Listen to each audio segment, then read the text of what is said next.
Okay, so today's topic I think will interest everybody. We're going to be speaking about teaching English in Vietnam, specifically Da Nang. This is one topic you do not want to miss.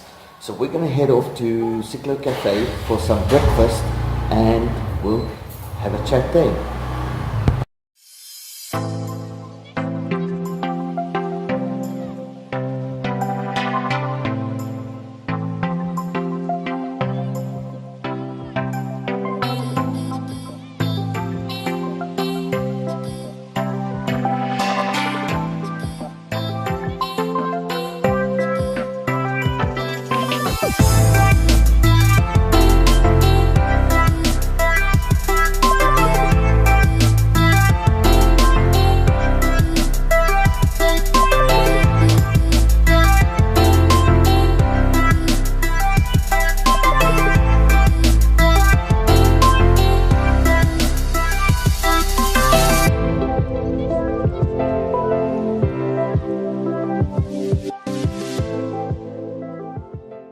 So we're at Cyclo Cafe.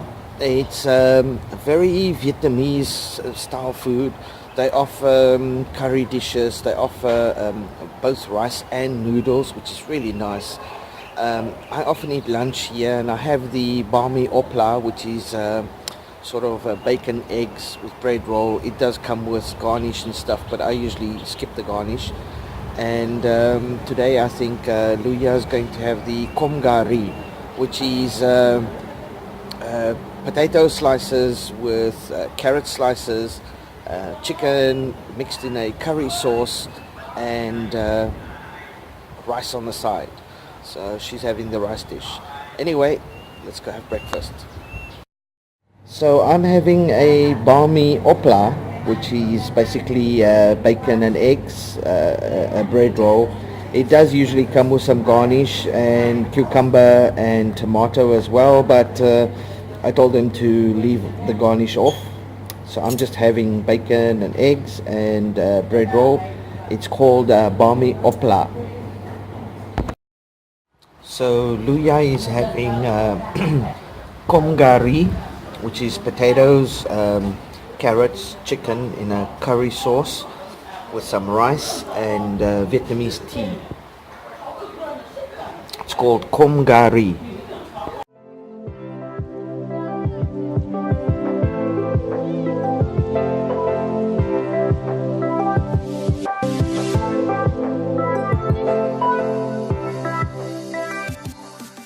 Okay, so it's a lovely day in Vietnam today, here in Da Nang. It's about 32 degrees, real feel says 42.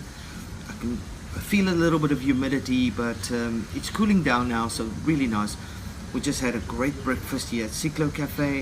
If you're ever in the area, Antong 2, it's near the Sky Bar that we went to last night. Really good food, yeah, very cheap. Anyway, so today's topic, I made a couple of pointers here. Today's topic is teaching English in Vietnam. So this is a topic that I'm sure a lot of people are going to be wondering, like, you know, the ins and outs of teaching English in Vietnam. So first let's start with the requirements, okay? Now, the basic requirement is a TEFL certificate, T-E-F-L, TEFL certificate. Now, it's easy to do. It's usually a 2-week course. I did mine, I think, in about 3 days. You can do it online as well. You know, you don't have to actually go in somewhere. You can do it online. It's really easy. I think the most difficult part of that course is writing a lesson plan. You know, apart from that, the rest of the course is just ABC kind of stuff. Really easy to do. So I would recommend anybody wanting to come teach here to get at least a TEFL certificate. Now, you will see a lot of the schools post they want 2 years experience, a TEFL certificate, a bachelor's degree, and all kinds of stuff. And all of those are to your advantage, obviously. But you know, 99% of the schools here, they kind of just follow a template when they're posting. So when you do contact them and you say, look, I'm looking for work, blah blah blah, and so forth, they'll take you, whether you have any degree at all or no degree at all. They'll take you. Most of the schools will just simply take you. Of course, if you have certificates, it will increase the negotiation for salary. You'll get a much higher salary because the school's pay here really varies, and I'll get into that in a second. So basically the requirements are, the basic requirement is at least a TEFL certificate. Also, if you want a working visa, you will need a TEFL certificate at least. You could complete it in your home country, or you can do it here, because like I said, you can do it online. So you can do it at any point. And it just takes a few days. Guys that are not so good at studying, maybe a week or two. It's a 120-hour course. So I mean, you can finish it in a mere few days. So those are the requirements. It's really basic. There just isn't a huge focus on degrees here as there is in China. In China they want all kinds of things. Minimum bachelor's degree, 2 years working experience. You must have a TEFL certificate. They put you through all the hoops. But here in Vietnam, they're much more relaxed on that. It also really depends on what kind of school you teach at, and that's what I want to get into next. We have kind of two, maybe three kinds of schools here. You got your public schools, you've got private schools, and then you've got training centers. Now, you work at whichever school depending, I guess, on how many hours you want to work, because you could work part-time and you could work full-time. Now the private schools, wow, listen to that motorbike, that poor guy's exhaust. The private schools and the training centers, they usually don't operate from morning to night. So those two schools, you mostly get like part-time work. And of course the public schools is open from morning to night, so that's full-time. So if you at a public school, they will most likely need a lot of documents from you, because those are usually government-based and so forth, and there's a lot of regulations involved there. But if you're at a private school or training center, they almost never require anything. Now, they may ask you, and you'll say, no, I don't have, and then they'll go, okay, that's fine. So really, it really just depends on where you're working or where you choose to work. But I've met a lot of teachers here, and most of them have no certificates at all, like not even TEFL. I was actually quite shocked at how, every time I meet somebody, I'm like, so, what are your qualifications? And they're like, I haven't done anything. I just came here and started teaching. And I was like, wow, really? So it still shocks me sometimes, I guess, but it's just one of those things. Will I ever say that skin color here goes a long way? It really does. In Vietnam, actually in most of Asia, skin color goes a long way. If you're white, it's pretty much gold here.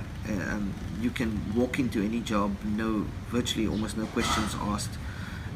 Of course, you have to be a native English speaker. So if you're coming from some country in Europe, like Germany or something, there may be some issues. They'll hire you, but at a lower rate. And if there's another guy from New Zealand, Australia, Britain, USA, South Africa, any of those native English-speaking countries, and he's in queue for the same job, he'll get it he'll get it before you, because they do prefer native English speakers here. But the actual documents, the requirements, it's not such a big deal.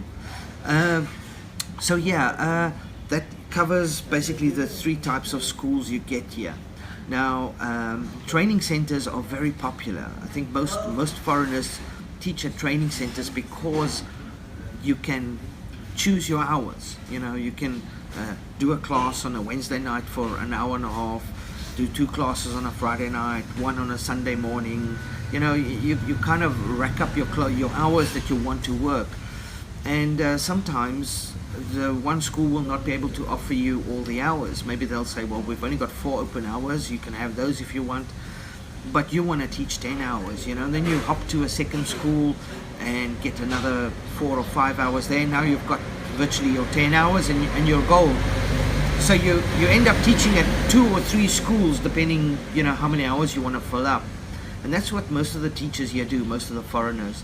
It's very chill though, because everything's close by. So one school's a kilometer this way, another school's a kilometer that way. It's all really, really close by. Some even within walking distance, depending on where you stay. So yeah, that's the types of schools.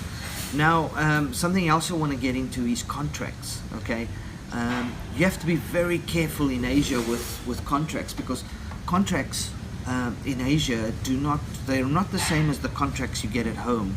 I mean, if you start working at a company in a Western country, and you get your work contract, it's usually a standard work contract, and the same contract applies to virtually everybody in the company. They may change some clause somewhere if your position requires that clause to be changed, or you request something to be put in there. But other than that, it's pretty much a standard contract. Here it's not like that. Each contract for each specific individual is different to each and every other contract. So you have to read your contract carefully, because they will try and trap you. There will be a lot of things in there that you were not told would be there.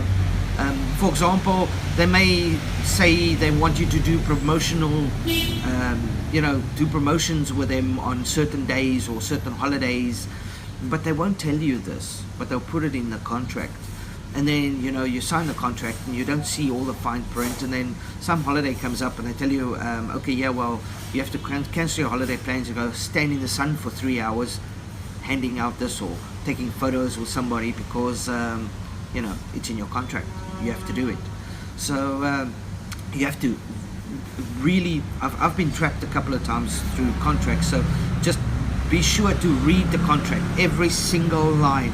No matter how boring it is, read it from top to bottom. And if you don't agree with something, say, please take this out, or let's renegotiate it or something. You have to also be firm. Anyway, so that's contracts. Just be very careful with contracts. The next thing I want to talk about is work permits. Okay. Now, it is illegal to teach in Vietnam without a work permit, or at least a business visa. Now, I will cover the visas in a video soon, maybe the next one or the one after. I'll cover visas, but I just want to briefly go over the work permit. Now, to get a work permit, you do need a police clearance certificate. You have to, if you're coming over, bring one with you, get a police clearance certificate before you leave, very important. If you're in Vietnam and you didn't bring one, and you've been here for longer than 6 months, you can get a local police clearance certificate, but then you have to at least be here for 6 months, and you must have proof of residence for the 6 months, and then you can get a local police clearance certificate. The other documents you need obviously is your TEFL, and of course the school will process the work permit. Any school can process a work permit. It's not such a big thing. I think it takes about a week or two for them to do.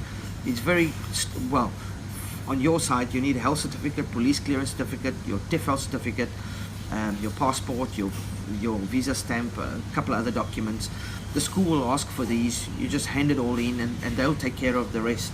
And once you have your work permit, you'll also need your temporary residence permit from your owner where you're staying, or hotel or wherever.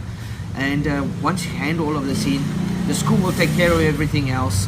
They'll usually pay part of it, or if you're lucky they'll pay it all, but most of the time they'll pay part of it, you pay part of it, and then you're official. Then you can actually work in Vietnam, and you can go crazy racking up your hours all over the show. Most of the guys that do come to Vietnam, they'll come over on a tourist visa, because it's easier to do that. And then once they're here, they'll just go interview at a couple of schools, and when they get offered a position, they'll have their visa converted to a work permit. That's the easiest way to do it. And one of the big reasons for that is the visa laws in Vietnam changes so often. I mean, literally every 2 weeks there's, everything gets changed around. So it's very difficult to get work permits and so forth outside of the country when the laws are changing rapidly all the time. I'm not quite sure why they keep changing it, but they do, so I guess that's one of the reasons people don't really offer that kind of services outside of the country, because it just becomes too complicated. So yeah, and now I want to talk salary, because I know everybody's dying. Wow, that guy really needs to fix his motorbike. And I know everybody's dying to know, what's the pay like here? How much do you get paid? Well, it varies. The lowest pay I've heard of here is about $13 an hour. The highest I've heard of here is about $25 an hour. So you should, if you've got at least a year's teaching experience, you've got a TEFL and a bachelor's degree, then you're pretty much sorted. You should walk into a job paying anywhere between about 17 and about 22, 23, maybe 25 if you're lucky. But even the lowest salary of $13 an hour is quite a lot here. I mean, the money here goes a long way, because the dollar is so strong against the Vietnamese dong. So everything's quite cheap once you get paid in dollars. Now, they don't actually pay you in dollars. I mean, on your contract it will say $13 an hour or $18 an hour or $25 an hour. But they'll convert that into VND, and then they'll pay you the VND equivalent to the dollars. And of course, like I said, the dollar is very strong against the VND. So, you can work here I'd say about 10 hours a week, and you could live a very comfortable lifestyle here. I mean, really, really comfortable on teaching just 10 hours a week. I think most foreigners here do between about 10 and 20 hours, with the full-time guys obviously going all the way between 20 and 40 hours. But the part-time guys, I'd say about 10 to 15 is average, And like I said, you can live a very comfortable lifestyle on that kind of money. So, that's the salary. Now I want to just talk a little bit about skills. What skills do you need? What's teaching like here in Vietnam? Well, it is very similar. If anybody's ever taught in China, it's very similar to China, except here they have a big problem with pronunciation, because the Vietnamese language, which is a lot like French actually, they speak from the throat. They don't use the actual lips and tongue and mouth to form words. They speak from here. So it's very difficult for them to, do these actions with your mouth that you do in English. So they struggle with things like saying the H, the letter H, S, X, F. F is so difficult for them to say. And many words they struggle with. So pronunciation is a big focus here. So usually when you teach, you'll have two classes. Well, each class will have two separate classes, one with you and one with a Vietnamese teacher. Now, your focus will be pronunciation. So your whole class is just pronunciation. No grammar involved, none of that, just pronunciation. Where the Vietnamese teacher, she will teach them grammar and everything else, okay? So yours is pronunciation and phonics and that kind of stuff. It's all to do with speaking. So they'll give you, for example, let's say they give you a class and they want you to teach the words big, small, long, short. That's it. 4 words: big, small, long, short. Okay? They'll give you some flashcards, and it will be your responsibility to obviously make your lesson plan. And they usually give you a TV with HDMI cable. Some schools will have laptops as well. Some you bring your own laptop or tablet and plug it in. And you make some games with YouTube videos. I made myself a dice and I bought a ball, because not all the schools have balls. And you can play some interesting games. There's a lot of games on YouTube that you can research. And and you've got your 4 flashcards, the 4 words you're teaching, which is big, small, long, short. You have a teaching assistant, which is Vietnamese, so she can translate anything that you need translating. And the classes vary from anything from about 45 minutes, or actually half an hour, to about an hour and a half, depending on the school. So if it's a longer class, you kind of get a break in the middle as well. But the fact is, it's really easy stuff. I mean, it's easy words. It's easy to teach. it also really depends, because you could also teach ELTS here, ELTS and TOEFL. It becomes more difficult. You'll need higher qualifications, older students. But most of the teachers here will teach kindergarten and sort of middle school, and those are really easy to teach because it's like grade 1 English back home, you know. So really easy stuff. You play some games, you dance, sing some songs, teach some words. It's really, really easy. It's easy work, put it that way, really easy work. Okay, so I think I've covered just about almost everything there. I will say the last topic I want to cover is how much work is available here. Because I know guys come over and they're always scared about finding a job. Am I going to find a job? What do I do if I don't find a job? Well, finding work here is really, really, really easy, especially if you're white. I'll cover the white topic in another video because that's quite a topic to discuss. But if you're white, finding work here is so easy. I've worked at about 7 different schools. I think it's 7, maybe even 8. I stopped counting. And you know, every time I've left the school, within like a day or so, I've got a job at a new school. It's like they sniff out. It's like they're bloodhounds or something. They're like sniff, oh, here's a guy available, you know, and then I start getting emails and people are Facebooking me without me even saying anything to anybody. They just start messaging me, looking, do you know anybody who wants to teach? And I'm like, well, I just left the school now, I'm looking for something, you know, every time. So I haven't had any problems finding work. In fact, I taught at a school for a year, and I just left them about a week and a half ago, and that same day, later that day, I got offered employment at a new school. So I was like, wow, it's like the same day, it's not even the next day. So finding work here is really easy. I think the guys that do complain about not finding work, I think there's a couple of factors that contribute to it. Number one, they're probably very lazy. They come here, they lie on the beach all day and they don't bother to look. Or number two, they don't know where to look. They don't know what to look for, or I'm not sure. Are they walking from door to door? Do they even know where the schools are? I think there's a couple of those kinds of contributing factors. If you know somebody here or somebody that can kind of help you out and point you in the right direction, you know, Facebook is a huge place where they recruit. So there's a couple of groups here, and if you're in those groups, I mean, you can find anything. I mean, anything. So there's a lot of work here. I've got email addresses of about 25 or 26 different schools. They recruit all year long. So finding work is really easy. It's not difficult. For girls, even easier. They, you know, all the people that I brought over here, the girls within like 2-3 days of landing at the airport, they have a job. The guys, well, it's the first time they're here. They tend to just want to relax a bit and hang out at the pub, and then, you know, I think the girls are more eager to find work. But the guys, usually within about a week, they find something. It's really easy. There's no worries about the amount of work that's available. So yeah, I think we've covered teaching English in China. If you have any questions about it, just put it in the comments below, and yeah, I'll try and answer any of the questions, maybe in a follow-up video at some point.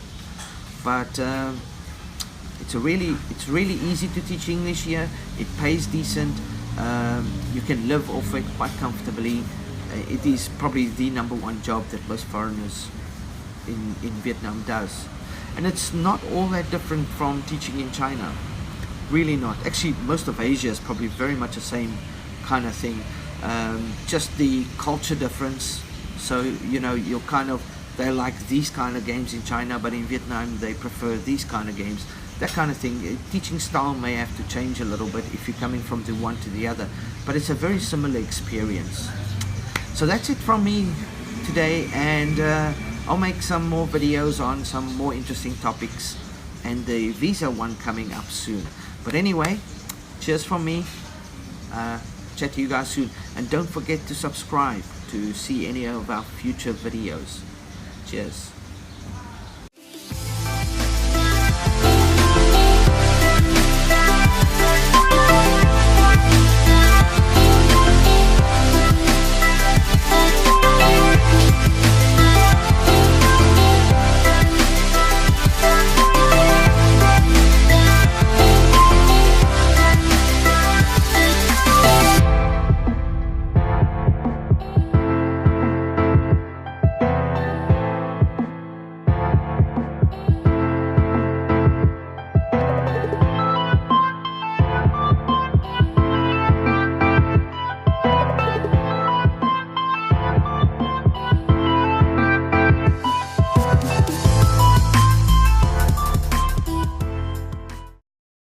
So Louis, I just wanted to make a pit stop here quickly at the ATM, and we headed home after this.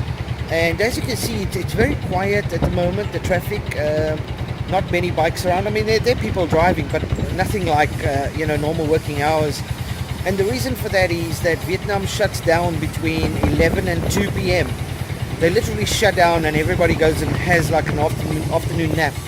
So the banks are closed, the retail stores are closed, pretty much everything's closed. You'll also see these trucks parked here on the side of the street. You know, they literally just stop where they are and they'll just leave them there, and then 2 o'clock comes, everybody wakes up, everything opens up again into the trucks and doors go open and it's business as usual. So this is like out of working hours, so it's fairly quiet here at the moment. Anyway, from here we headed home, so yeah.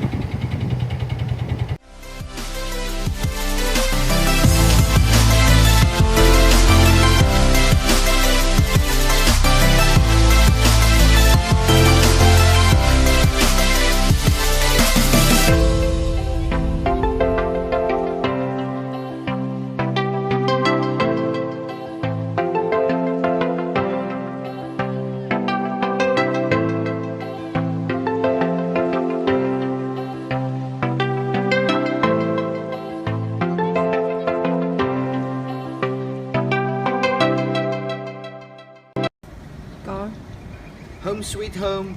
Thank you for watching our video. I hope you found it informative, and please don't forget to subscribe. We'll be making some more awesome videos covering a wide variety of topics, showing you a lot more about Vietnam, especially Da Nang City. There's a lot to see here.